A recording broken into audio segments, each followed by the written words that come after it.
하는 거니까. 하나 둘.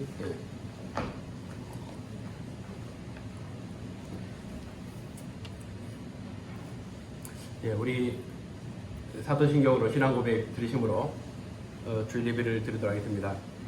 전능하사 천지를 만드신 하나님 아버지를 내가 믿사오며 그의 아들 우리 주 예수 그리스도를 믿사오니 이는 성령으로 잉태하사 성령녀 마리아에게 나시고 본디오 빌라도에게 고난을 받으사 십자가에 못 박혀 죽으시고 장사지 살만에 죽은 자 가운데서 다시 살아나시며 하늘에 오르사 전능하신 하나님 우편에 앉아 계시다가 저에서 산자와 죽은 자를 심판하러 오시리라.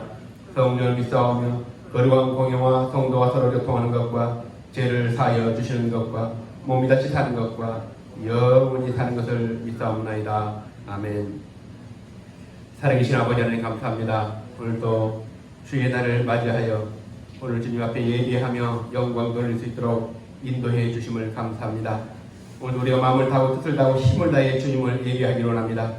예배를 받으시는 주님께서 친히 우리 가운데 함께하여 주셔서 이 예배를 축복하여 주시고 오늘 우리가 함께 모이지 못하고 흩어져서 예배를 드리지만 어디 있든지 동일한 은혜로 오늘 주님 앞에 은혜를 받게 도와주시고 우리 아버지 우리 모든 예배가 주님 앞에 연락되게 도와주시고 특별히 우리에게 말씀해 주셔서 우리가 어려움을 당하고 고난을 당하고 힘든 가운데 있지만은 오늘 살아계신 하나님, 우리를 구원하신 하나님, 우리를 축복하신 하나님을 경험하는 귀하고 복된 예배가 될 수 있도록 축복하여 주옵소서.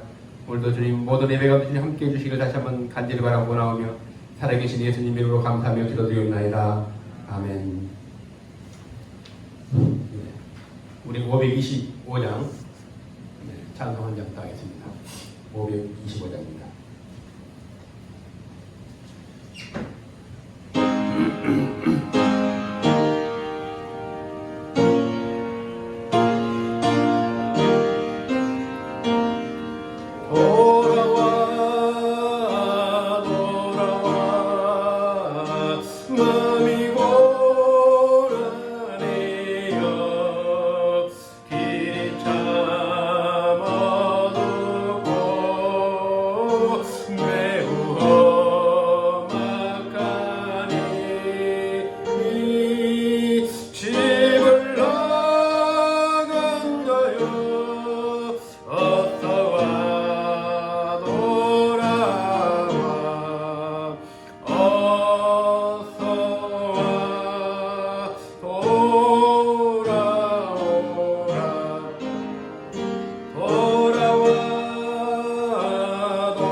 기도하실 때에 하나님 우리의 마음이 온전히 오늘 주님을 향하고 주님께 돌아가기를 원합니다. 오늘 우리가 주님 영접하듯이 오늘 주님 앞에 나가는 우리를 영접해 주시고 우리를 받아주시고 우리에게 다시 한번 놀라운 하나님의 은혜와 구원을 경험하는 예배가 될 수 있게 해달라고 우리가 기도하겠습니다. 좋으신 아버지 하나님 감사합니다. 살아계신 주님, 오늘 우리가 주님 앞에 나갑니다. 간절한 마음으로, 사모하는 마음으로, 오늘 갈급한 마음으로 주님 앞에 나갑니다. 살아계신 주님이시여 오늘도 우리를 공의를 여겨주시고 우리가 주님 앞에 나갈 때에 아버지 하나님 오늘도 우리를 영접해 주시고 우리를 받아주시고 우리를 궁히 여겨주실 줄로 믿습니다. 무거운 짐을 다 내려놓게 도와주시고 오늘 이로부터 내리치는 신령한 은혜와 놀라우신 하나님의 능력으로 다시 한번 충만케 하여 주셔서 믿음의 사람으로 하나님의 백성으로 거룩한 백성으로 다시 한번 도통케 될 수 있도록 예배를 통해 은혜를 주시기 원합니다. 우리 아버지 하나님 특별히 우리에게 말씀해 주시고 우리에게 오늘 아버지 하나님 살아계신 하나님 만나는 그런 귀한 예배 복된 예배가 될 수 있도록 아버지여 도와주옵소서. 오늘 여러 저희들과 함께 드리는 모든 사랑 성도들의 간절한 기도와 저들의 아버지 하나님여 좀 예배를 흠양하시고 연락해 주시고 법을 허락하여 주시되 오늘 또 아버지 하나님이 흩어졌지만은 동일한 하나님을 행하 우리를 충만하게 하실 줄로 믿습니다. 주님 함께하여 주옵소서. 살아계신 전능하신 아버지 하나님 다시 한번 주님 앞에 감사와 영광을 돌려드립니다.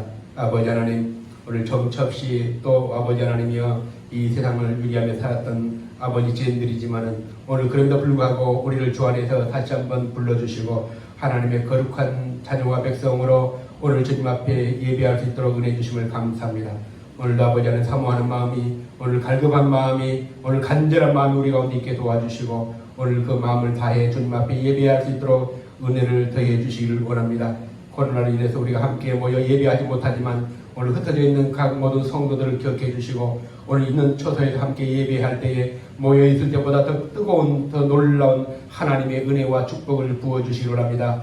예배를 하다가 우리 주님 만나게 하시고 오늘 주의 은혜를 경험하게 하시고 복을 주시는 하나님을 만날 수 있는 귀한 예배가 될 수 있도록 아버지여 도와주옵소서. 우리에게 필요한 말씀을 주셔서 우리 심령을 채워주시고 그 말씀으로 살아가게 도와주시옵소서. 아버지 하나님 이제 2020년도 얼마 남지 않았지만 남은 한 해 동안 우리가 잘 마무리할 수 있도록 지난 아버지 한 해를 돌아보면서 이제 주님과 다시 한번 새로운 마음으로 이제 아버지 하나님이 설계하고 계획하고 기도할 때에 아버지 하나님 이 한 해 동안 이루어져야 될 모든 일들이 아버지 속히 다 이루어지게 도와주시고 또 아버지 하나님을 믿음으로 다시 한번 설계하고 또 준비할 수 있도록 은혜를 더해 주시기 원합니다. 우리 아버지 하나님 이 시간도 주님 우리 함께 하여 주시고 우리의 부족한 것을 부족한 가운데서 정성을 다해 주님 앞에 예배하오니 흠양하시고 연락하시고 예배를 축복하시고 예배 가운데 함께 하여 주옵소서. 모든 예배 시험을 주님 앞에 다가가며 살아계신 예수님 이름으로 감사하며 기도드리옵나이다. 아멘.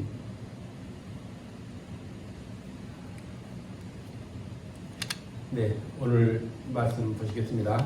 오늘 보신 말씀은 누가복음 4장 16절부터 24절까지입니다. 누가복음 4장 16절에서 24절 이 본의 말씀을 우리 같이 한번 공독하시도록 하겠습니다. 예수께서 그 자라나신 곳 나사렛에 이르사 안식일에 늘 하시던 대로 회당에 들어가사 성경을 읽으시려고 서심해 선지자 이사야의 글을 드리거늘 책을 펴서 이렇게 기록된 데를 찾으시니 곧 주의 성령이 내게 임하셨으니 이는 가난한 자에게 복음을 전하게 하시려고 내게 기름을 부으시고 나를 보내사 포로된 자에게 자유를 눈먼 자에게 다시 보게 함을 전파하며 눌린 자를 자유롭게 하고 주의 은혜의 해를 전파하게 하려 하심이라 하였더라. 책을 덮어 그 맡은 자에게 주시고 앉으시니 해당에 있는 자들이 다 주목하여 보더라.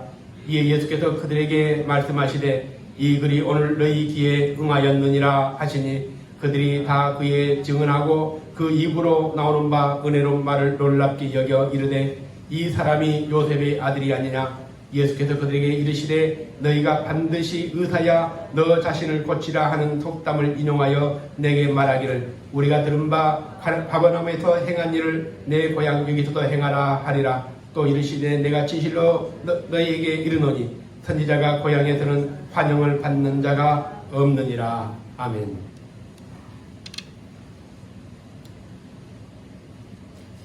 예수님에게 있어서 오늘 이 나사렛은 고향입니다.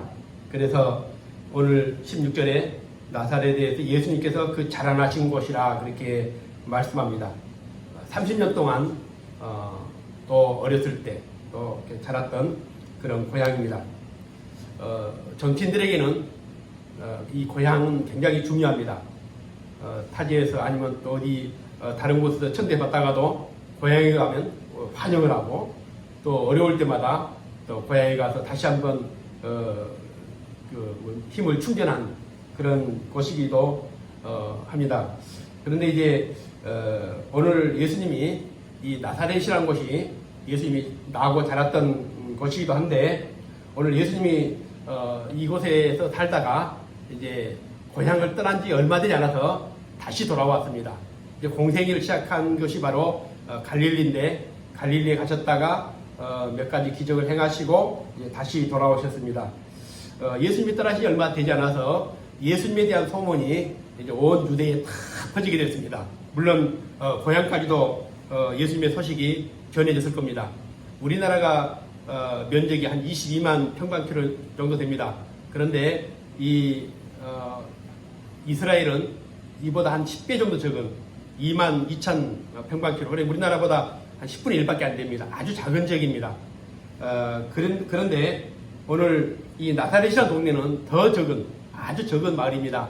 인구가 한 3,000명 정도밖에 안 되는. 그러니까 예수님이 고향을 떠나고 다시 돌아올 때에 많은 사람을 통해서 예수님에 대한 소식을 아마 들었을 겁니다. 그래서 예수님은 이제 갈릴리를 갔다가 갈릴리에서 다시 고향 나사렛으로 돌아온 그 행적이 오늘 우리가 이제 보게 될 내용입니다. 예수님은 처음에 갈릴리의 요단강가에서 세례를 받으시고 그리고 또 40일 물론 40일 금식을 하시고 또 세례 받으시고 또 몇 가지 기적을 행하시고 이제 고향으로 돌아오신 겁니다. 16절에 보면 그날 이제 마치 안식일이어서 회당을 찾았습니다. 예수께서 그 자라나신 곳 나사렛에 이르사 안식일에 늘 하시던 대로 회당에 들어가서 성경을 읽으시려고 하시매 당시에는 이제 이 예배 우리 같으면 예배죠. 예배 때 해당장이 성경을 읽는 것이 아니라 그 누구를 지명해서 성경을 읽게 합니다. 근데 이제 좀 유명한 사람이라든지 아니면 좀 지명도가 있는 사람이라든지 또 외부에서 또 어떤 알려진 누가 왔을 때는 그분에게 성경을 읽게 합니다. 우리 바울도 해당에 들어가 성경을 읽지 않습니까? 그것처럼 오늘 예수님이 그동안 갈릴리에서 많은 소문이 들었기 때문에 아마 해당장이 의도적으로 예수님에게 성경을 읽게 했는지 모르겠습니다. 그런데 오늘 이제 예수님께서 성경을 받으셨는데 그때는 지금처럼 이 성경이 한 권으로 다 되어 있는 게 아닙니다. 성경이 하나하나 다 이렇게 두루마리로 말려져 있는 그러니까 오늘 창세기부터 모세오경 있을 거 아닙니까? 오늘 그 중에서 예수님께서 이사야 61장에 나와 있는 그 말씀을 의도적으로 있습니다. 한번 보십시오. 이 두루마리이기 때문에 아마 이사야를 기록하려면은 66장까지 굉장히 많은 분량일 겁니다. 이 두루마리를 전부 다 펴서 마지막에 있는 61장을 읽었다는 것은 굉장히 예수님께서 의도적으로 그 본문을 찾아서 읽으신 겁니다. 그 61장에 보면 이런 내용입니다. 오늘 이 18절에 보면 주의 성령이 내게 임하셨으니 이는 가난한 자에게 복음을 전하게 하시려고 내게 기름을 부으시고 나를 보내사 포로된 자에게 자유를 눈먼 자에게 다시 보게 함을 전파하며 눌린 자를 자유롭게 하여 주의 은혜의 해를 전파하게 하려 하심이라. 오늘 이 본문의 말씀을 이사야 61장 1절 2절에 나와 있는 말씀을 오늘 예수님이 읽으신 겁니다. 이 말씀이 뭐냐면은 이사야가 800년 전에 예언한 예언서입니다.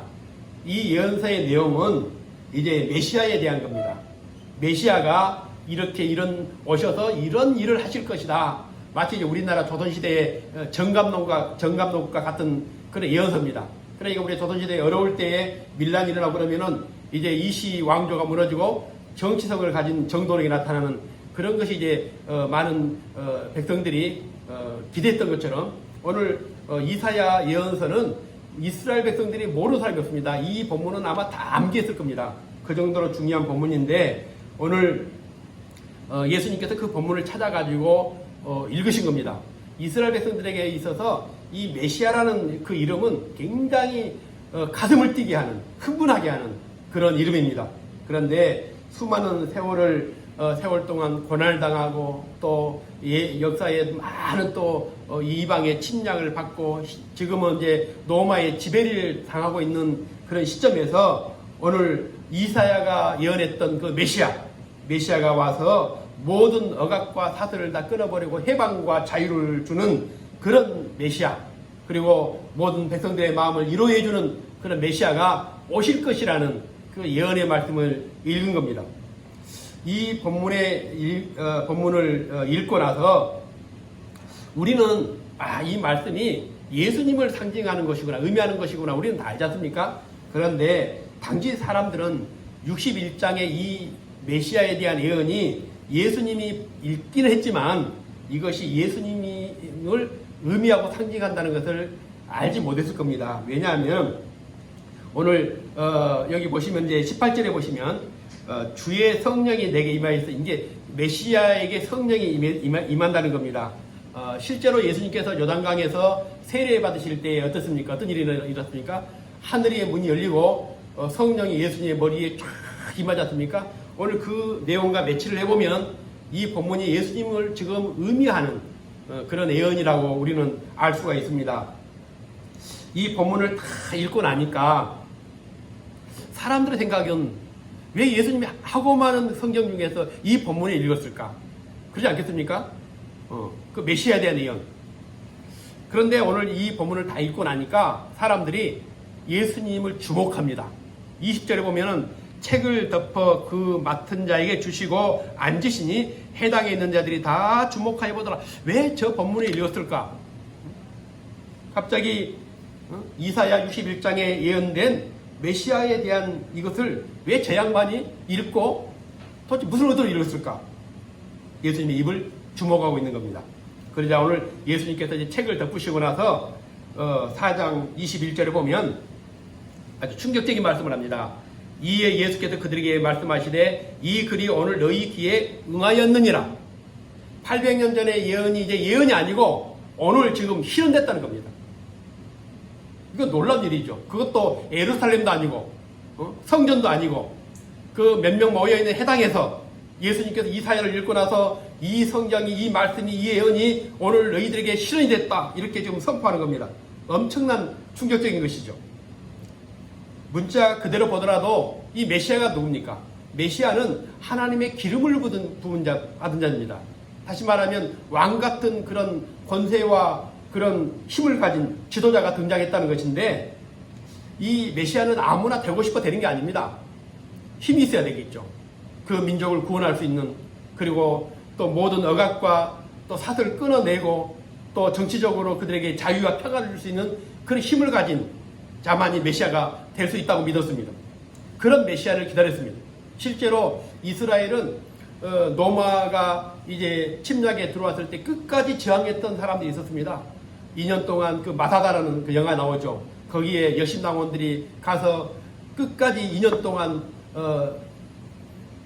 로마에 저항하다가 마지막 다 자결하고 7명만 살아남았던 이게 이제 마지막 저항운동입니다. 그것이 실패로 끝나면서 이스라엘은 사실상 이제는 더 이상 독립운동하는 모든 것이 다 무너져 버렸습니다. 그런 이스라엘에서 오늘 예수님은 그런 독립운동을 해본 적도 없습니다. 또 예수님에 대해서 너무나 잘 알고 있는 사람들입니다. 갈릴리를 가가지고 들리는 소문에 몇 가지 기적도 행하셨다는 그런 얘기는 들었을 겁니다. 그러나 그런 것 가지고 메시아가 될 수 있다고 생각하지 않았을 겁니다. 적어도 로마를 상대할 수 있는 그런 힘을 가진 지도자가 메시아가 될 수 있다고 생각했을 겁니다. 그런데 예수님께서 내가 바로 이사야가 예언했고 또 여러분들이 기다리는 바로 그 메시아일 수 있다는 사실을 오늘 선포한 것과 다름없는 그런 장면이 오늘 이 본문입니다. 물론 소문을 들었기 때문에 어느 정도는 예수님이 대단하다는 것을 알았을 겁니다. 그러나 그것과 메시아는 완전히 다른 겁니다. 설마 저분이 어떻게 메시아가 될 수 있냐? 적어도 왕의 혈통을 가지고 뭐 헤롯 왕궁에서 태어나든지 아니면 어떤 큰 그런 힘 있는 그런 권력을 가지고 있는 어떤 사람이라든지 그래야 되는데 예수님에게는 이런 모든 것이 그들이 봤을 때는 준비되지 않다고 생각했을 것입니다. 그래서 22절에 보니까 그의 입으로 나오는 바 은혜로운 말을 놀랍게 여겨 이 사람이 요셉의 아들이 아니냐. 그 예수님의 어렸을 때의 그 자라는 모습을 봤던 사람, 동네 사람들이 봤을 때는 참 기가 찰 일입니다.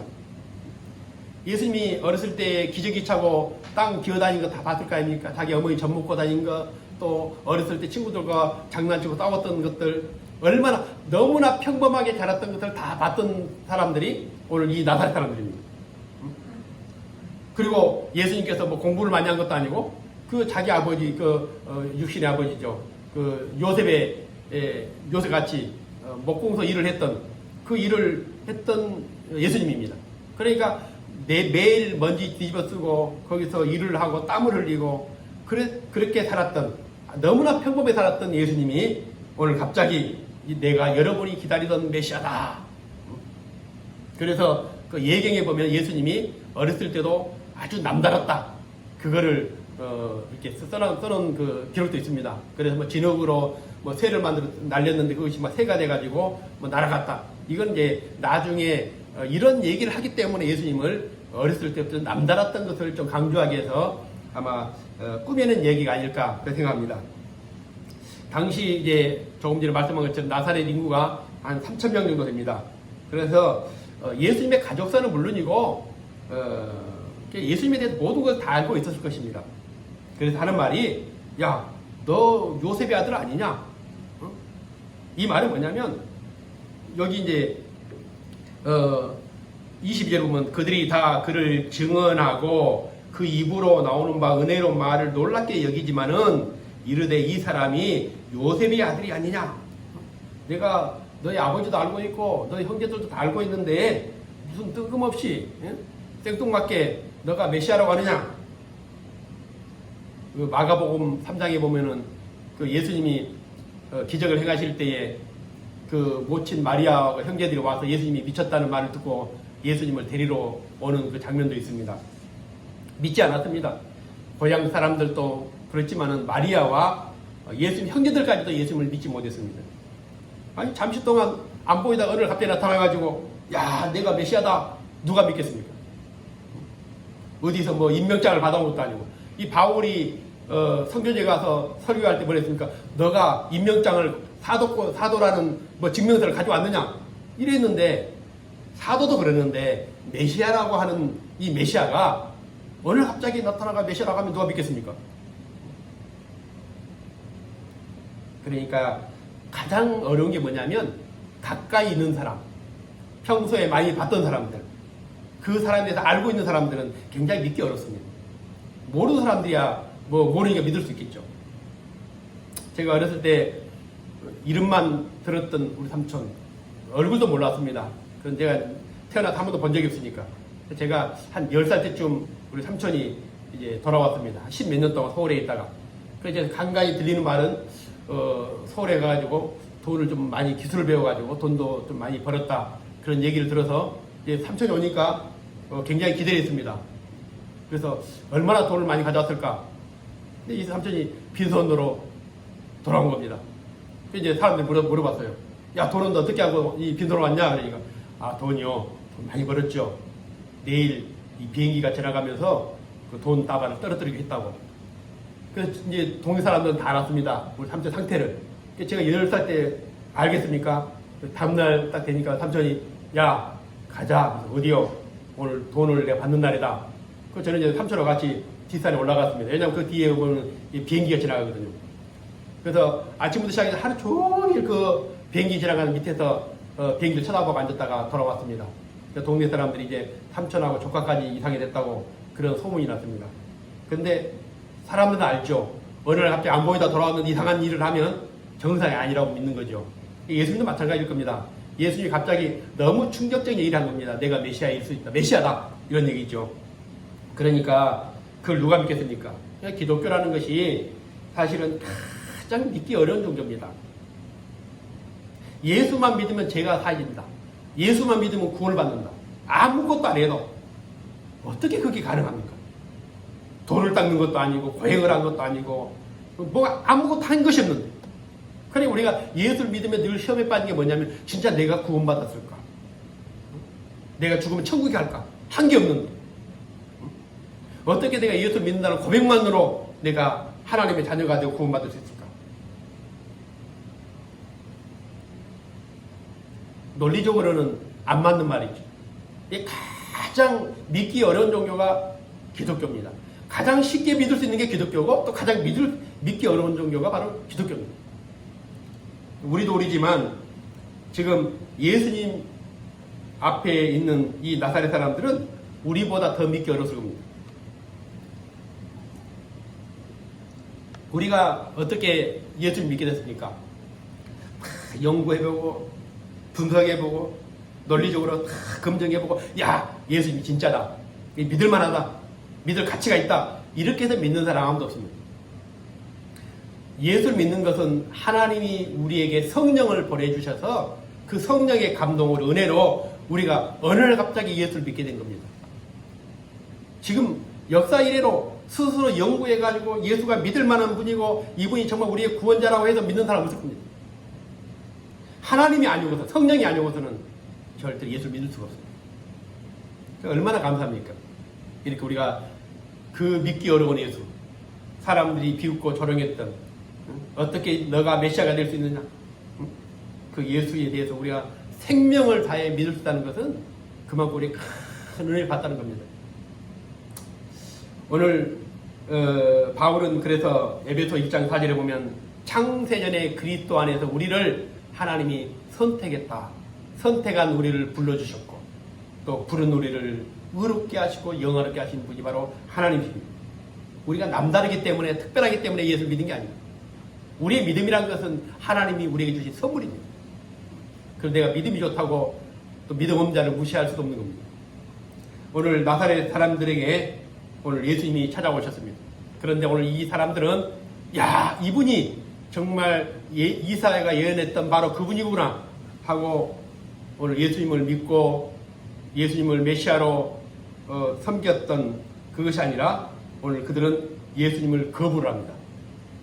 23절에 보니까 그들에게 이르되 예수님 말씀이죠. 너희가 반드시 의사야 너 자신을 고치라 하는 속담을 인용하여 의사들에게 사람들이 야 너 자신도 못 고치면서 너가 누구를 고치냐 이런 속담이 있었다는 겁니다. 그걸 인용해서 말하기를 우리가 들은 바 가버나움에 행한 일을 내 고향 여기서도 행하라. 너가 그렇게 뛰어나고 능력이 있다면 가버나움이 어디입니까? 물을 포도주로 만든 것이죠. 거기서 행했던 것처럼 여기서 너의 존재, 너의 능력을 한번 보여줘라. 그게 이제 오늘 이 나사렛 사람들의 요구입니다. 쓸데없는 소리 하지 말고 너가 의사라면 너 자신부터 한번 고쳐보고 한번 기적을 여기서 한번 행해서 너 존재를 한번 입증해봐라. 이에 대해서 예수님께서 4장 24절에 이렇게 말씀합니다. 또 이르시되 내가 진실로 진실로 너희에게 이르노니 선지자가 고향에서는 환영을 받는 자가 없느니라. 너무 잘 알기 때문에. 선지자가 누굽니까? 이 제사장은 세습이 됩니다. 그래 아버지가 제사장이면 그 아들도 제사장이 되죠. 그러니까 다 알죠. 그러나 선지자는 어떻게 하냐면 선지자는 하나님이 임명합니다. 어느 날 갑자기 소를 끌고 쟁기를 갈다가 오늘 부름받은 사람도 있지 않습니까? 그런 것처럼 갑자기 부름받기 때문에 조금 전까지 어제까지 우리가 평범했던 사람 똑같은 사람들이죠. 그런데 어느 날 갑자기 선지자가 되고 선지자가 누굽니까? 메시아 아닙니까? 왕, 선지자, 제사장이. 그런데 오늘 갑자기 오늘 예수님이 메시아로 등장하기 때문에 이들이 믿을 수가 없는 겁니다. 그래서 고향에서는 오늘 환영받은 자가 없다. 그런 얘기입니다. 훗날 예수님이 이제 부활하시고 승천하신 이후에 제자들이 이제 해당이나 거리에 나가서 설교를 합니다. 성령에 충만해가지고 설교를 하는데 그때 어떤 일이 일어났냐면은 사람들이 충격받습니다. 왜냐? 다 아는 사람이죠. 베드로가 설교할 때 뭐라 했습니까? 저 아는데? 얼마 전까지 그 베드로의 인맥이라는 것은 누굽니까? 어부였기 때문에 이제 수역 공판장 직원들이나 또 뭐 같이 고기 잡은 그런 동료들이나 선후배들 다 알 거 아닙니까? 그런데 어느 날 갑자기 예수님이 제자가 돼가지고 해당 앞에서 쫙 설교를 하니까 야, 저 정상 아니다. 대낮에 술 취해가 저런다. 막 이렇게 예수님의 제자들까지도 그 무시를 당했습니다. 그래서 우리가 가까이 있는 사람들에게 은혜 받는다는 게 참 쉬운 게 아닙니다. 너무 잘 알기 때문에. 그래서 목사도 사모가 은혜 받으면 그 교회에 부흥한다는데 우리는 아직 그 정도는 아닌 것 같습니다. 참 어렵습니다. 왜냐하면 내가 맨날 집에서는 내 인격의 바닥을 다 드러내거든요. 그러기 때문에 나를 알면은 은혜가 되겠습니까? 여러분들 모르기 때문에 그러지. 그런데 성도들도 마찬가지죠. 매일 이렇게 설교를 듣고 하지만은 나와 얼마나 많이 접촉합니까? 매일 만나죠. 그러니까 사실은 은혜 받기 쉽지 않습니다. 그래서 가끔씩 이제 기도원을 한다든지 유튜브에 설교 듣거나 뭐 기독교 방송에서 설교 듣고 야, 저 목사 기가 막히게 설교하는데 근데 그 얘기 제가 다 했던 얘기입니다. 내가 했던 얘기는 잘 안 들리지만 누군가가 새로운 사람이 얘기를 하면 뭐 새로운 얘기처럼 들립니다. 왜? 우리는 모르는 사람들이 하는 거에 대해서는 그 사람 모르고 메시지만 듣기 때문에 굉장히 우리는 쉽게 받아들이고 또 굉장히 감동도 받고 그렇습니다. 그러나 매일 만나는 목회자에게 은혜 받기 쉽지 않은 것처럼 오늘 고향에서 함께 잤던 이 선지자에게 선지자로서 대우한다는 게 쉽지 않았을 것이고 오늘 또 예수를 어렸을 때부터 쭉 봐왔던 나사렛 사람들에게는 예수를 믿기가 어렸을 겁니다. 오늘 이런 나사렛 사람들에게 예수님이 두 가지 사건, 구약의 두 가지 사건을 예로 듭니다. 우리가 읽진 않았지만 그 다음에 25절에 보면 여기 보면은 그 사렙다 가부가 나오죠. 그리고 27절에 보면은 이때 그 나만 장군이 나옵니다. 이 두 개의 구약 사건을 얘기를 하면서 오늘 하나님을 믿는다는 것, 하나님의 구원을 경험한다는 것이 얼마나 어려운 일인가를 이 두 사건을 통해서 이제 보여주는데 첫 번째 사건이 바로 이 사렙다 가부입니다. 우리가 사렙다 가부에 나오는 그 선지자가 있죠. 열왕기상에 보면은 16장, 17장에 보면은 나오는 선지자가 누굽니까? 엘리야입니다. 그런데 이때 이 엘리야 시대 때는 왕이 아합이었습니다. 아주 모든 성전을 다 무너뜨리고 박해하고 선지자들 다 잡아 죽이고 막 그랬답니다. 모든 공권력을 동원해 가지고 완전히 그 유대교를 말살했던 그런 왕이었습니다. 이때 엘리야가 갈멜산에서 그 아합이 동원한 그 이방의 선지자들과 대기를 하죠. 그때 엘리야가 기도를 하니까 3년 6개월 동안 비가 내리지 않았는데 그날 갑자기 구름이 생기면서 비가 내립니다. 오직 이때 엘리야만이 이 아합에 대항해서 하나님의 말씀을 선포했는데 아무리 엘리야가 그 위대한 엘리야가 하나님의 말씀을 선포할지라도 아무도 엘리야 말을 믿지 않았습니다. 왕부터 시작해서 모든 백성들이 다 엘리야를 배척하고 비웃고 그랬습니다. 그런데 어느 날 이 4장 26절에 보면은 엘리야가 그중 한 사람에게도 보내심을 받지 않고 오직 시돈 땅에 있는 사렙다의 한 가부에게 뿐이었다. 그러니까 이 엘리야는 누구냐면 이스라엘의 선지자입니다. 근데 이스라엘에서는 엘리야가 단 한 사람도 구원하지 못했습니다. 왜요? 아무도 엘리야를 믿지 않았기 때문에. 다 배척했기 때문에. 그런데 누구를 오늘 구원했느냐면 바로 시돈에 있는 사렙다. 시돈이라는 것은 오늘 이방 땅입니다. 이방에 있는 사렙다라는 이 가부 한 사람만을 오늘 구원했다는 겁니다. 이 시돈이라는 것은 요즘 말로 하면 이슬람의 메카나 다름없습니다. 이 바알의 본거지죠. 정말 하나님을 믿기 어려운 모든 사람들이 다 바알을 믿는 그런 도시, 그런 곳에서 살았던 이 사렙다 가부만이 오늘 하나님의 사람 엘리야를 죽기를 각오하고 오늘 섬겼던, 대접했던, 그래서 이스라엘 모든 사람들은 엘리야를 다 배척했지만 유일하게 이방 사람이었던 사렙다 가부 한 사람만이 엘리야를 정말 목숨을 다해 대접했고, 그래서 죽은 아들이 살아나는 놀라운 축복을 경험했던 사람이 바로 이 사렙다 가부입니다. 엘리야는 이스라엘에서는 아무도 구원하지 못하고 오직 이방 소울이었던 그 시돈에서 사렙다 가부 한 사람을, 한 여인을 구원했다. 그만큼 하나님 믿는 것이 어렵고 구원받는다는 것이 쉬운 게 아니라, 아무리 유능한 선지자가 있던 겁니까? 최고의 당대의 역사의 최고의 선지자 아닙니까? 그러지만은 이스라엘 민족을 구원하지 못하는 겁니다. 두 번째 얘기는 바로 이 나만 장군입니다. 27절에 또 선지자 엘리사 때문에 이스라엘에 많은 나병 환자가 있었으되 그 중에 한 사람도 깨끗함을 얻지 못하고 오직 수리아 사람 나만뿐이었다. 오늘 엘리야의 제자가 누굽니까? 바로 엘리사입니다. 이 엘리사는 엘리야의 능력을 뛰어넘는 그 위대한 선지자였죠. 그런데 어느 날 그 아람의 그 장군이었던 나만, 이스라엘의 원수의 나라죠. 이 나만이 문둥병에 걸려 죽게 됩니다. 당시에는 이 문둥병은 이 불치병 아닙니까? 그런데 그때 뭐 힘도 있고 권력도 있었기 때문에 온갖 의사들 다 불러다가 치료해보려고 했지만 안 됐을 겁니다. 그런데 그 집에 이스라엘에서 온 시종 여자 하나가 있었습니다.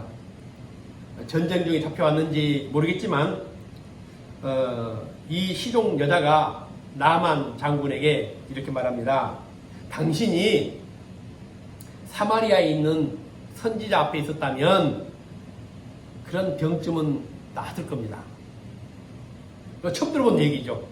문둥병이 당시 불치병 아닙니까? 지금도 뭐 그런 얘기 있지만은, 그러나 이 저주받은 병이라고 당시 이렇게 사람 생각했냐? 치료가 안 되는 병이기 때문에.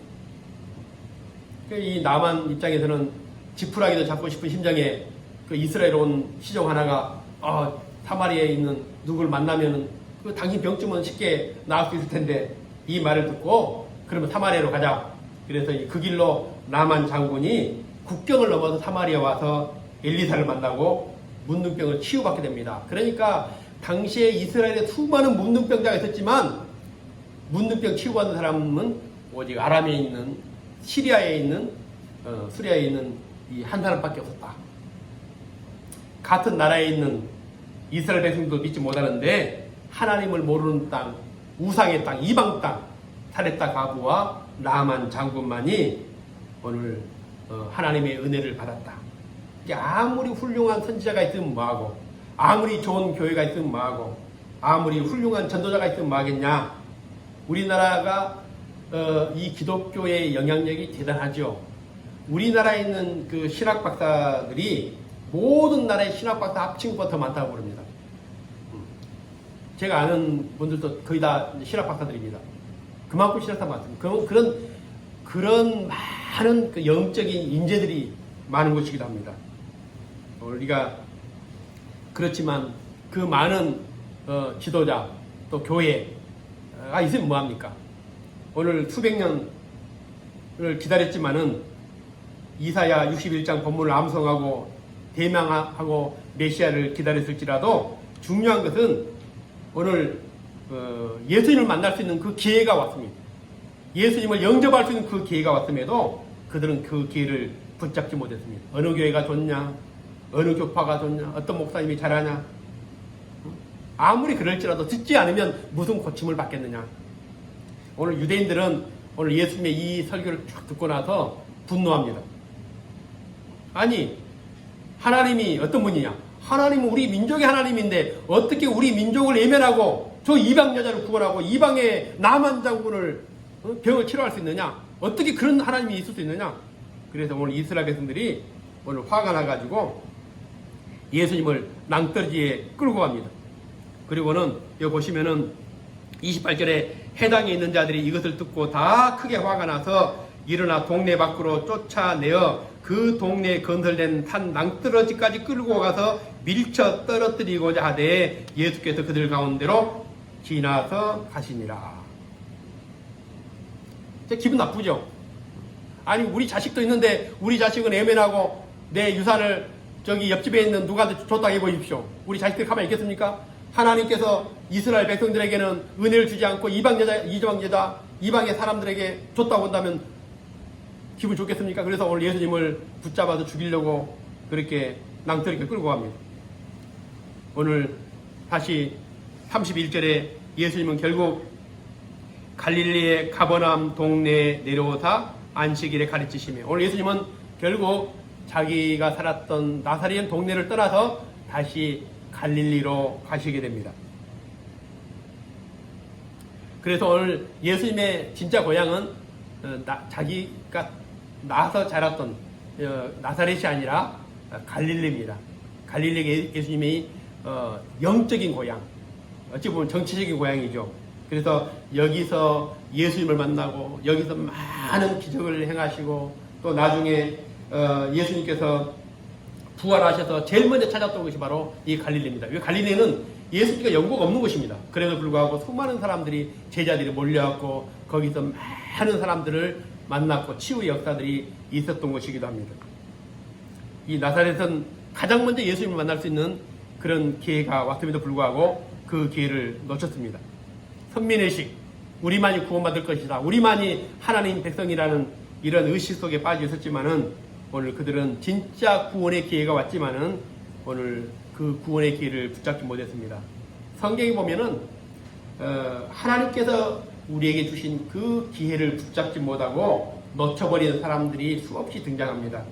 그러나 예수님께서 공생의 3년 동안 그 좁은 이스라엘을 안 다닌 곳이 없습니다. 수없이 반복해서 가신 곳 또 가시고 어떤 곳은 2번, 3번도 가시고, 그런데 예수님이 성경은 예수께서 지나가시더니, 영어 성경은 패스바이로 되어 있어요. 패스바이. 지나가시는 거예요. 그런데 그냥 지나가시는에도 불구하고 구원받은 자들은 예수님 앞에 나와서 나사렛 예수여 나를 불쌍히 여기소서 지나가신 예수님 붙잡습니다. 예수를 막아섭니다. 어떤 사람들은 신하를 보내가지고 종을 보내가지고 예수님을 자기 집에 초대하기도 하고, 내가 당신과 무슨 상관이 있습니까? 때로는 예수님에게 개침을 당하면서까지 좋습니다. 나는 개가 되어도 좋습니다. 그러나 주인의 상에서 떨어지는 구석이를 먹는 것처럼 그렇게라도 나를 궁일하게 해달라는 그런 구원받은 사람들도 있었습니다. 오늘 또 예수님은 우리와 함께 하십니다. 어떤 사람들은 예수님을 붙들고 간절히 오늘 구원의 기회로 삼는 자들이 있지만 어떤 사람들은 나사렛 사람들처럼 이 구원의 기회를 놓쳐버리는 사람도 있을 것입니다. 못된 신앙으로 구원받는 것도 아닙니다. 내가 좋은 교회, 큰 교회 다닌다고 또 내가 많은 목사님들 설교를 듣는다고 해서 구원받는 것이 아닙니다. 오늘 우리가 예수를 붙들지 않으면, 예수를 그렇게 만나지 않으면 이 기독교는 나와는 하나의 문화적인 접촉이지 오늘 구원의 역사가 일어날 수가 없습니다. 우리는 예언적으로는 정말 대단한 나라에 살고 있습니다. 우리가 동방의 예루살렘이라고 하는 이 한국, 그리고 수많은 교회, 기도원, 얼마나 영적 자산이 많습니까? 그래, 이것이 우리의 구원을 대변할 수가 없습니다.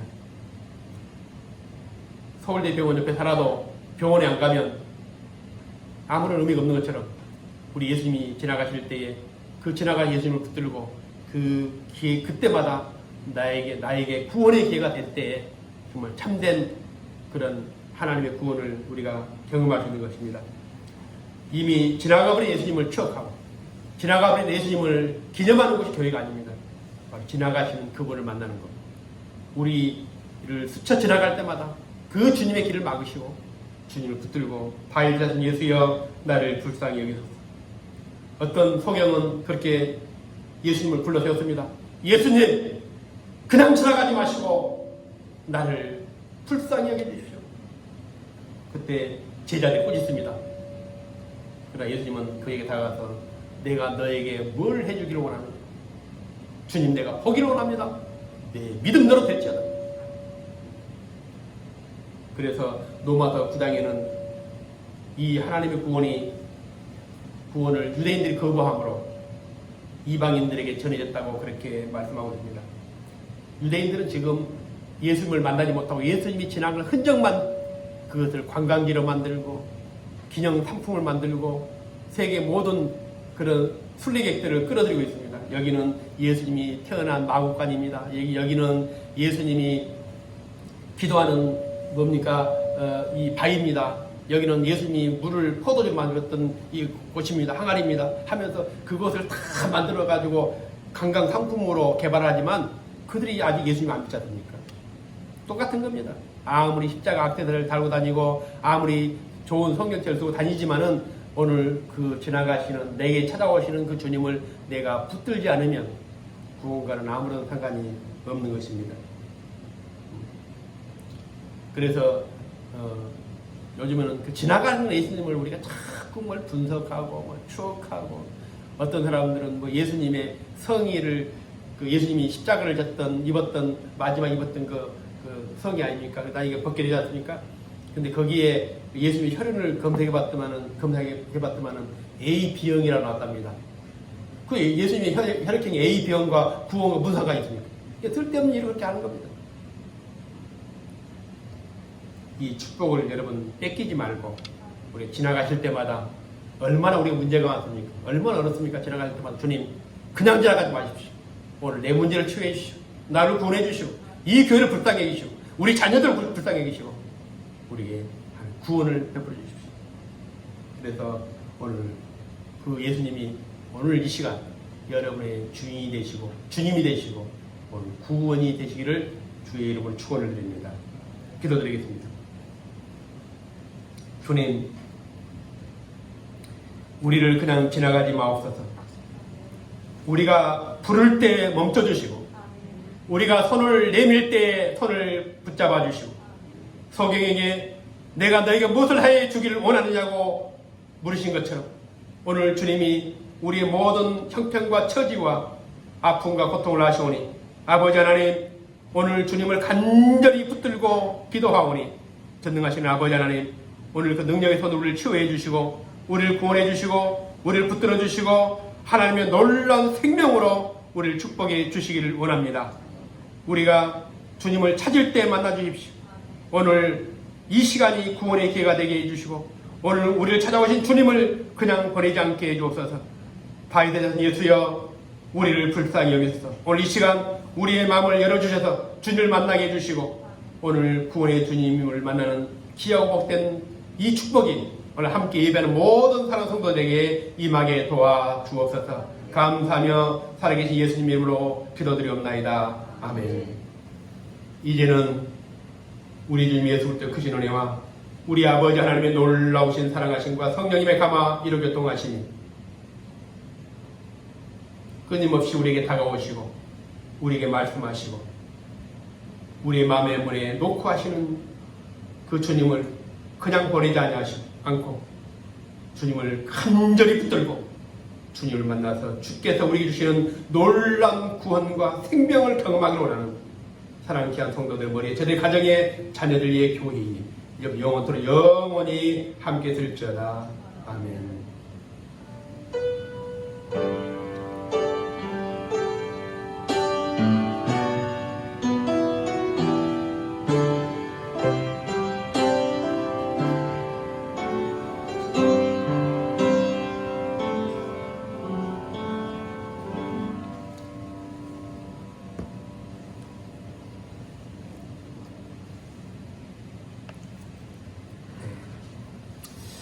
당분간 이렇게 예배를 드려야 될 것 같습니다. 오늘 또 코로나가 이제 이렇게 점점 그냥 생각보다 더 빠르게 확산이 돼서 어제도 내가 차를 타고 지나가다 보니까 그 식당 입구에 그 대기하는 차리 있잖아요.